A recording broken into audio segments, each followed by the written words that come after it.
السميع العليم من الشيطان الرجيم بسم الله الرحمن الرحيم. Assalamu alaikum, mesdames et messieurs. Comment vaincre les moments difficiles?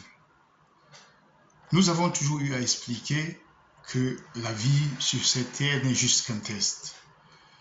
C'est d'ailleurs mentionné dans Surat al-Mulk, le verset numéro 2, que Dieu a créé la mort et la vie pour tester lesquels d'entre nous étaient justes dans leurs œuvres.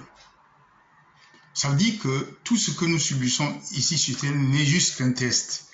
Et nous avons mentionné plusieurs fois dans les vidéos sur le décret divin qu'en principe, le décret de Dieu pour nous les humains est comme une suite de conditions qui aboutissent à des résultats selon que nous les acceptons ou les rejetons, selon notre libre arbitre.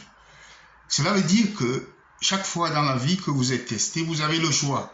Maintenant, si vous agissez selon une certaine manière, vous êtes conduit vers la conséquence de vos actions.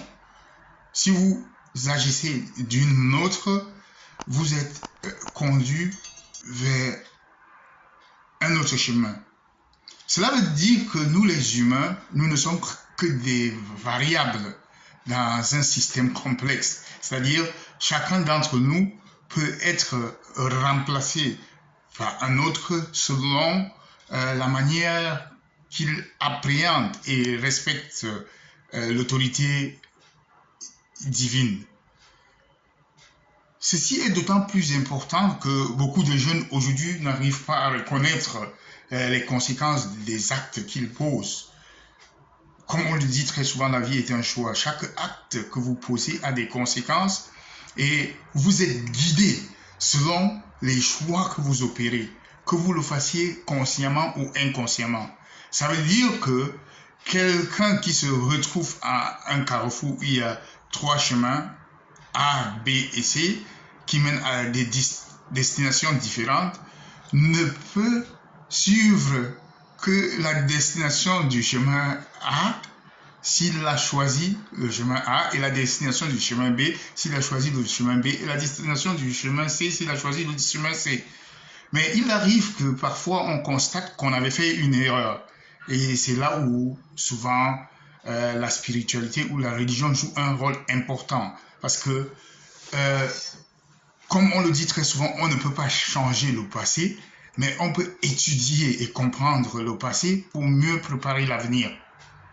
Et ça veut dire que la repentance, telle que c'est décrit dans la Bible et le Coran, ne consiste qu'en réfléchissant sur ces actes passés et essayer de décoder les erreurs qu'on a eu à faire pour savoir pourquoi on se trouve à un moment donné à un point quelconque et savoir comment pallier à ce qu'on a eu à faire comme erreur. C'est très important parce que si vous continuez à vous égarer, vous pouvez avoir l'illusion d'être en train de réussir, mais au fur et à mesure que vous vous égarez, il devient de plus en plus impossible de revenir au point de départ. Donc, se repentir, généralement, ça veut dire que reconnaître ses fautes et renoncer à ses fautes. Et pour renoncer à ses fautes, c'est d'autant plus difficile qu'il faut connaître les méthodes qu'ont enseignées les messagers de Dieu et les prophètes.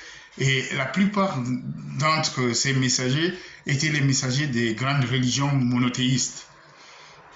Ici, dans UB Spiritual Motivation, nous essayons tant soit peu d'utiliser les enseignements du Coran, qui est d'ailleurs le dernier livre à être révélé par Dieu à des messagers ou à un messager particulier, qui est d'ailleurs le dernier des messagers, pour vous insinuer à reconnaître qu'il n'y a pas tellement de hasard, autant que souvent vous en arrivez à avoir l'impression, mais que beaucoup de choses se passent selon des principes régis par des lois de la création.